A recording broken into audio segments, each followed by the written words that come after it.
All right, we're back. Season 2, Episode 1, Hot Takes with Hot Idiots. How was the off-season for you, Ethan? You know, it's been a lot of grinding, real researching, listening to podcasts, just figuring out what's going to be happening this year. I'm coming in a lot more prepared than I was last year, and I just think it's going to be a great season for us. Yeah, ready for baseball, man. I'm going to crack open a beer, get this podcast going. I think the people have missed us. Yeah. Honestly, I mean, the people crave us. It's kind of like a drug to them. People crave content. So yeah. I know some people might be wondering what the hell we're going to talk about because we haven't even done the draft yet. So I just wanted to do a pre-draft podcast, and we're just going to recap briefly last year, talk about some new members, go over some rule changes.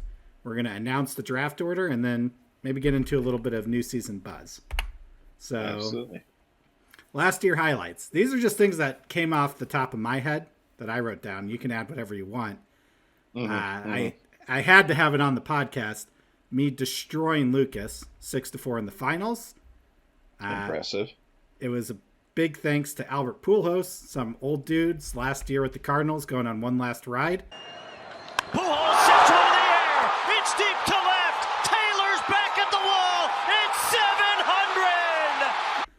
I wanted to just give him a shot. I felt like he was giving it his all. And he got a whole bunch of RBIs and single-handedly won me the league last year. So big thanks to Albert Pujols, who's now retired. Something else that came to my mind is Aaron and Chris had the same record, but Aaron got into the playoffs. Chris might have an axe to grind this season. You know, I'm hoping they do it again, and this time Chris gets in. Yeah, so those are both they were fighting to the end. It's crazy because there's so many games and your records are so insane, and it still came down to a tie, which is wild to me. Ethan earned Art's respect. Oh yeah, Art last season. That was your goal. That's the one we wanted to play, but you coasted away a little bit after that. After your victory, you won too early. You peaked early. I peaked way too early, and I mean, I'm changing up the strategy for this year. Last year was the 4Bs strategy, and it worked for me early, but late game kind of shut down. So this year I'm going with the Lanky Bird strategy, where I'm going to lose consistently early and then just come in at the end and win it all. Well, I can't say anything against it. I don't think anyone in the league can, because that's what I did last year and it worked out. So yeah, that's how you do it. Scott it's proven. It's the only proven record. You know, my mistake was making people too afraid of me, so they tried too hard on my weeks. Yeah. Now they respected you too much. I need them to think, oh, that guy's a pushover. I won't even make any subs. Right. I started so bad, people played me, and they're like, oh, I'll start using my subs for next week to prepare for a real opponent. I'm just not gonna worry about this easy week, and that's how I snuck in those wins, man. I needed every single one of them to get in. Scott had the best team last year until we got to playoffs. Then he lost like a chump. If you ain't first, you're last. And couldn't go the distance. So I feel like Scott's. I don't know. We'll get into more of Scott in the preseason buzz here, but I'm curious if Scott can repeat that, or was it just a fluke? Did he just have a good team, or is Scott actually good at managing? Well, I mean, we'll see about that. I think it may have been a bit of luck. That's my take for today. We'll see. Scott not going to be good this year. We'll know more post draft, but right now we're judging just on managers. I mean, that's all we can judge. No one has players. This is just pure feelings on managers right now. And speaking of, I was wrong about Nick all last year. That does stand out to me when I think about the league. I constantly criticized his team. Never thought much of him. By the end of the year, he had, I think, top 4 team. He had a really good team. Every single time you talked about Nick to me, you said, man, he is the worst team in the league. Yeah, I didn't like his team at all. I thought his team would be really bad, and I was wrong. So I'm willing to admit that. And I quote, worse than Thomas Peterson, who didn't make a single sub his entire career. That's what I thought going in, and very wrong. So I can admit that. I go in respecting Nick this year. He's, out of all the teams, he earned my respect. And then I just wanted to ask you, do you have a favorite MLB player from last year? Real life MLB player. I mean, my favorite player of all time is Jazz Chisholm Jr. That man has swagger, sex appeal, and he puts it all on the field. And he is the man to beat this year as well. I know everybody thinks of me as the Tatis guy. I hung on to him all year, Right. and I do think Tatis is coming back with a vengeance. Same. He didn't get to play for a whole year. He's not playing. I'm encouraged for the by his beginning of steroid use. this year. Yeah, I want him to be the top of his game, Oh, yeah. and if he needs to do drugs to do that, all for it. Two things. Jazz Chisholm, he does have a lot of swag. I don't know if you know this. MLB The Show, which is like the Madden for baseball, he's on the cover this year. Yeah, And he also should on be. our cover art, I have it's kind of like a little Where's Waldo. Jazz Chisholm's on there. Although the park from our cover art is actually Tin Caps ballpark in Fort Wayne, Well, I mean, who also the best baseball field in Middle Indiana. Oh yeah, agreed. Best park in Indiana for sure. And they didn't give up on Tatis either. Tatis, little known fact, used to play for the Tin Caps, and they still have big old signs up for him. They stand by him. Hometown hero. Right? Hometown hero. All right, so enough about last year. Let's look at the future. We're adding 2 new players here. 2 new managers, Josh Wood, Jason Cole. I know them from the Army, but I really know them from fantasy football. So they've One's a war hero, the other one's not. Both in the Army, though. You can think about That's that true. however you want. Yeah, that's how I know them. I know they both are pretty good at it. I'd say both better at it than me for fantasy football, but they've never played fantasy baseball. So I'm hoping I can just come in here and crush them after years of being crushed in fantasy football. Now, what do you think they bring to the table? I mean, for this season, Well, being new players. So they always say in Moneyball, he gets on base, right? Like, what does he do? He gets on base. Because he gets on base. They will both play the whole season. So that's the fantasy That's good. version of getting on base. So Yeah. I know they're both committed enough to play a whole season. So that's really bottom line, that's why they're here. Reports or I'm gonna point at people. Get on base.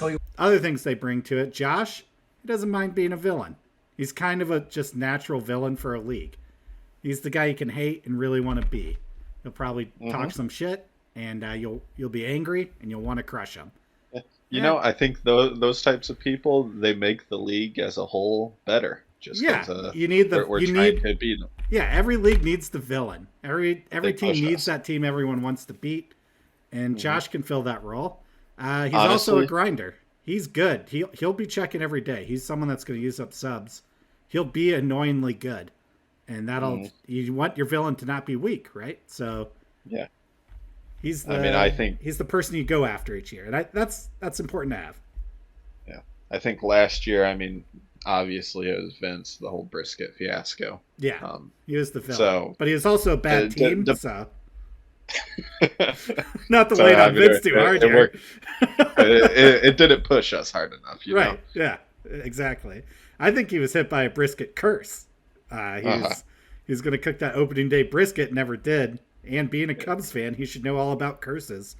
And he's got the brisket curse now. We'll see if that carries over into this year. Hey Vince, Cole Franklin here with the Chicago Cubs. I just want to let you know you let down the whole league by not hosting a brisket party last year. Not cool, man. Yep. And what Cole will bring to the league, he'll play all season. He'll get on base. He walks a lot. He gets on base a lot. Rocco, do I care if it's a walk or a hit? He's also a war hero, you know?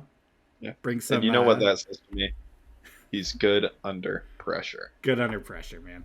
And Yeah. I'm sure he would love that I'm calling him a war hero, and that wouldn't make him feel awkward at all. And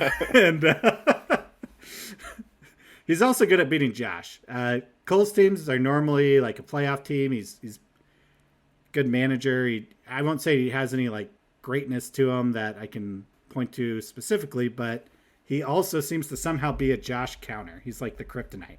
He's the one guy that seems to consistently beat Josh. So if I'm bringing Josh in, I also got to bring in his weakness. So bringing in Cole, we'll see what happens. And you might be asking, why would we add anyone? I just want to cover that. So fantasy football, which I know everyone played before, you normally have like 10 people. That's like a normal league. And that's what we had in baseball. I found out that most leagues consider 12 to 16 teams the ideal amount. So even being at 12 is almost the equivalent of playing only 8 in fantasy football. So like we're still on the low end of what's quote unquote normal. It does make it harder. Go ahead. There's a little too many players in free agency last year. I mean, there's constantly too many great players just sitting around in free agency. Hunter Renfroe sat out there multiple times last year. So it does make it a little harder to stream players. 2 more teams means 56 less players in free agency. And it'll probably add to position scarcity as far as relief pitchers, third base, some of those hard to find positions.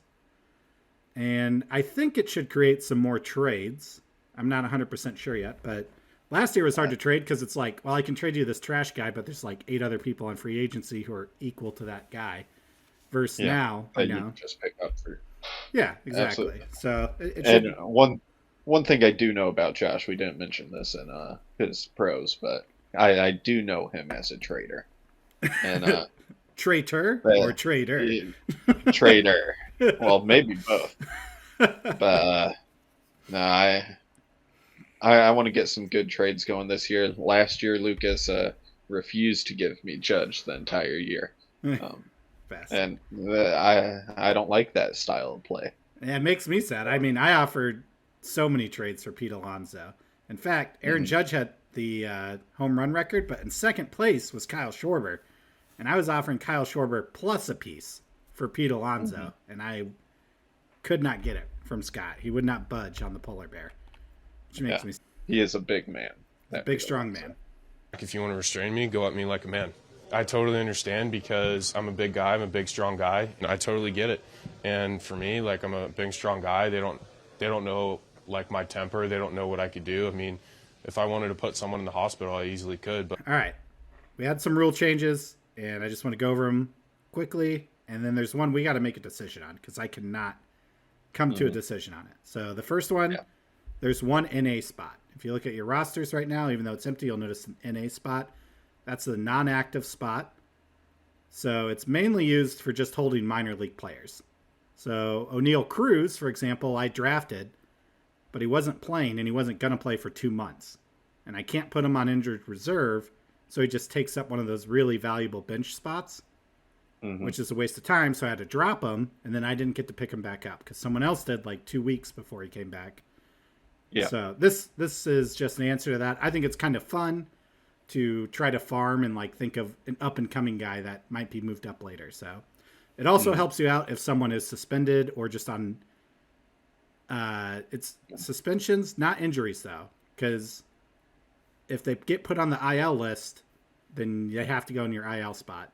So this is just people not on the active 40-man roster, not on the IL. Well, I can't think of a single good suspended player that anybody would want to pick up. Not one. One. That's going in the second round currently and plays shortstop, but rumored to go to outfield, which makes him even more valuable. Probably doesn't exist. Probably not. The second change, OPS instead of average. So batting average only takes into account the number of times a batter reaches base safely with a hit, which means they have to hit the ball, get on base, and then they get it. That helps their average. OPS is accounting for walks or getting hit by a pitch, which I think that's skill. If you can get a walk, you don't swing. They throw 4 balls, you get, you know what I mean? Like, I think that's a skill you should be rewarded for. You're doing the right thing. And if you get hit, I feel like you should just be rewarded. You're right. You get on base. So he walks a lot. He gets on base a lot, Rocco. Do I care if it's a walk or a hit? It all goes back to getting on base. Sometimes it's a skill to lean into that pitch a little bit also. Mets do it well, man. They had the most hits last year, I believe. So yeah. Well, that's just because people hate them. It might be, but still, I should be rewarded for that. You're making 10 times the money I am, and we do the same job. except you don't take hits like us. So, they, you get on base, you should be rewarded for it. So that's really a small adjustment. I looked through it. There's only a couple of players that dramatically change between the two. So like most people, if you're like, let's say 30th overall in average, you're probably also around 30th in OPS overall. You know what I mean? Like there's only a few players that really jump up. I believe Juan Soto is one of them. And he's just really good at getting walks, and I don't feel like he should be punished for it. Mm-hmm. So then the last one. This would be the most dramatic if we do it. So we can be a league that does saves. That's what we did last year. That is the standard. Or we can be a save/holds league. And we're going to come to a decision on it right now. During the season, I was all for it. We're going to be save/hold next year. And then some new information came to me. So let me lay out both sides of the argument for you. All right.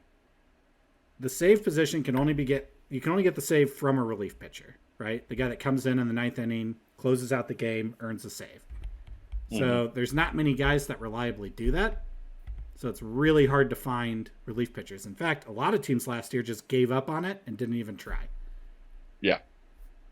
So there's a huge position scarcity. So adding save/hold, you earn a hold by just going into the game, holding the score for a few innings, and now all of a sudden these pitchers you'd never heard of are important because they can get holds. It makes the position a lot easier. Yeah. So like the pros of it, easy to find players, no position scarcity. Plus, hey, we're adding 2 more people, so it's going to make it even more hard to stack relief pitchers. So why not just add it? All right, well, here's my cons. I think easy to find players is actually a con. I think that's a cop-out. I like that these relief pitchers in these high-stakes situations are worth so much. They're always the crazy, like, cool bad boys. They get the intro song, come out in the high-stakes situations.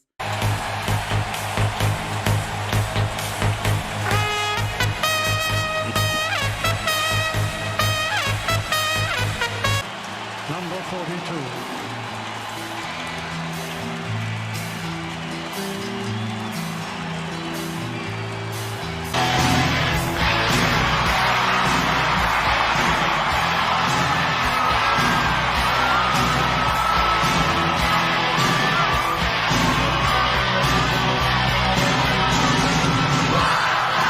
And now you're going to make it so they're no more valuable than the losers who aren't even a starter or a closer. These relief pitchers are earning you valuable points.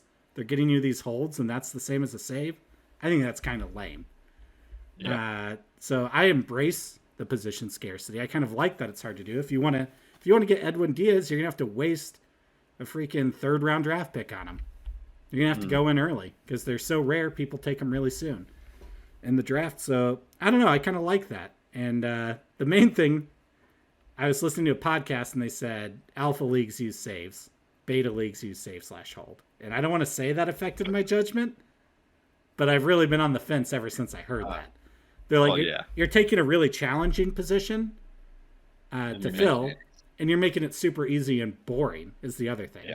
Because now, everyone can find them, but it becomes boring because there's no scarcity to it. There's no skill to it. It's just like, you just throw a couple of these nerd relief pitchers in there and they'll get a hold or two and you'll be good to go. So I don't know. So, what do you think? I need input on this because we're getting close to the draft, and I gotta let people know if we're adding save/hold because it does dramatically change how you'll draft. Personally, I absolutely agree. I like the scarcity. I like that we're adding 2 new people to, increase that scarcity. I don't want picking up a bunch of different players to be easy. I really want people to have to think about their lineups, and if we had save/hold, they just don't have to think as hard. On the other hand, my saves were real bad last year. Oh yeah, if you don't lock up, I'll put it this way: there's probably going into the draft, there's probably about 8 to 10 relief pitchers are going to get a job. Like pending injury, they're in. And then after that, it's a bunch of question marks. And I'll say, even once the league gets going, there's maybe only ever 20 that are like serviceable. Mm-hmm. So then there's only 20 and we all need 2. And there's 24 slots we need to fill because we have 12 men. Mm. Other people are going to stash them. Other people are going to get screwed. So, like, there will be people screwed. That's the thing. Like, if you say we're doing just saves, that means there's probably going to be 4 teams that score a 0 in saves every week. But I kind of like that. It makes them more valuable. And when my favorite thing to watch, because I think baseball's pretty boring to watch, my favorite thing to watch is a closing pitcher come out, especially if it's mine. I'm like, oh man, if he gets 3 strikeouts here, I get a save. That's huge. So all in all, I'm gonna say my heart says saves, my brain says save/holds. But you know what? You're the commissioner. You won last year. I'm gonna leave it up to you. I'm gonna defer to you. Oh man, that doesn't really help narrow it down. I was hoping you'd just push me one way or the other. I've talked to Lucas. I've talked to Lucas, and because he got very into fantasy baseball last year, and he is strongly in the camp of save/hold. Okay, we're going saves. That was my reaction, and I don't know why. I was like, Lucas wants it. It's a trap. Yeah, He's playing the system too hard. He was a little too good last year. I know he lost it all in the end, but thanks to Robert Pujols. Another shout out. you tilted my judgment a little bit with that. I'm voting saves. All right, we're locking in saves. Save only. We're not going to change the save category this year. Maybe we'll try it again in the future, but we're doing another year of just saves. I'll tell you what, if Lucas wins, he can change it. Done. All right. Well, we got that settled. So the only 2 big changes are there's an NA spot and it's OPS instead of average. You don't need to change your draft strategy in any way. Should be easy to handle. All right. This is probably why people are even watching draft order for this season. Should we start at the bottom and work our way up? I think that's nice. It gives people a little bit of anticipation. All right. So, 12th place, Lucas, sitting at the end of the draft. He went from soaring all the way to first. He was in the finals. He thought he had it, and then he didn't. 12th place is his reward for getting second. If you're not first, you're last. If you ain't first, you're last. You know what I'm talking about? Yep, joking. Yep. 11th place, Caleb. I think that's fair. Yeah, I mean, he joined late. No, it's not fair. Well, Caleb, we're recording the podcast, but I'm glad you're here. We're releasing the draft order. It's fucking bullshit. Yeah, I think 11th isn't that bad of a place. Honestly, like all the mock drafts I've done, I like being on the very beginning or the very end. So, yeah, you get 2 picks real close to one another. You can pick up 2 strong players. 10th, Nick.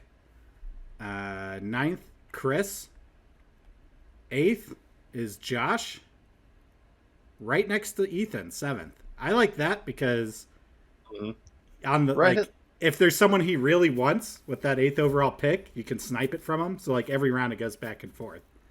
Yeah. 6th, Scott. I'm glad he's in the middle. I think that's the worst spot, and I'm terrified of Scott. So happy with that. Humble 5th for Cole. 4th is Aaron. 3rd is Vince. He needs all the help he can get. His team was a disgrace last year. Yeah, Vince really needs to come back hard this year and do well. Like, pretty embarrassing. And right behind his dad, just like in the league, Art, number 2. And then I know you guys are going to say I'm cheating here because I'm number 1. I'm actually not even super happy with number 1. And I will say, if someone doesn't like their draft spot, feel free to trade. Yeah, just let me know. We do take money for trades. I mean, yeah, like if I know it. If Ethan's like, you know what, I want the first overall spot, I'll switch with them or something like that. I probably wouldn't do that for 7th overall, but other spots I might. So just let me know if 2 people agree on switching spots. We'll make it happen. All right, and with that out of the way, just some rapid fire burning questions I want to go through. Caleb, feel free to chime in since you're here if you have an answer for any of these. Will Scott dominate all season again, or was it a 1-year fluke? What's your gut tell you? My gut is telling me 1-year fluke. 1-year fluke. I think He doesn't have it this year. He, like you said, he's sixth in the draft order. I mean, smack dab in the middle. He, I feel like he kind of does what I did at the beginning of last season. I mean, he had a good season last year, and he's going to coast on that. And I mean, he's a little too confident. my gut is he does decent again, but doesn't dominate as hard as he did last year. All right. Number 2, will Vince's team be good this year, or was that not a fluke, him being bad? Well, it really comes down to, I mean, does he break the curse or not? Yeah, the brisket curse is real until I've seen it's not. So I agree with you there. So His team will be that- bad until he serves It's up brisket. to him. It's up to him. Do you think any team, specifically Chris or I, will go really heavy into one category? I thought Chris's team was a real batter-heavy team. My team was a real pitcher-heavy team. You think anyone's going to do something like that, or are people just going to do these well-balanced, Well, boring teams? I mean, it kind of worked last year. So, I don't know. Like you said, there's some real scarcity that people, I mean, need to pick up. And if some of those players are gone, I can see some teams going really heavy the other way. Yeah, just got to lean into it, man. All right, well, you get Jazz Chisholm, and will I get Pete Alonso? Will it happen? I will absolutely get Jazz Chisholm. I don't think I'll get Pete. I hope so, but he needs to fall to me in the right spot, and I mean, people you reach can on him. guarantee I think that. Scott will take him in spite, just to like prevent me from having him again. You can guarantee it. I can with the first overall draft pick. Yeah. It will not Pete be Alonso, #1 draft pick. Pete. I will not take Pete in the first.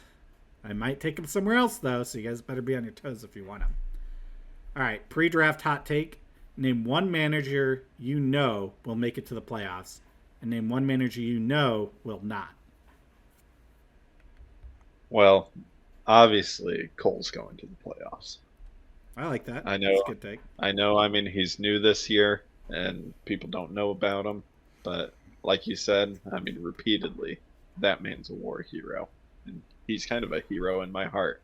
So, Who do you think will make it? you know, another hot take. It's Art. He's getting old. He's getting slow. Man. I have the opposite take. I think Art is in. I was going to say, I don't think he'll win it, but I think he's just like a steady lock to make it into the playoffs, just not win it. And then to not make it, I'm going to tie it in with the next question. It's going to be Vince. If Vince doesn't have a brisket party, I believe in the curse. And I think he's out until that's fixed. Do you think there'll be a brisket party this year? Well, I know if Vince doesn't do it, we'll throw ourselves another pity party at Shigs and Pitt. That was the saddest bar meeting I've ever had. Yep. Which leads into the but- next question. Is baseball just boring to watch? Oh, it is. That's why. it is. That's why beer is so popular. It doesn't pump you up like going to watching football at the bar does.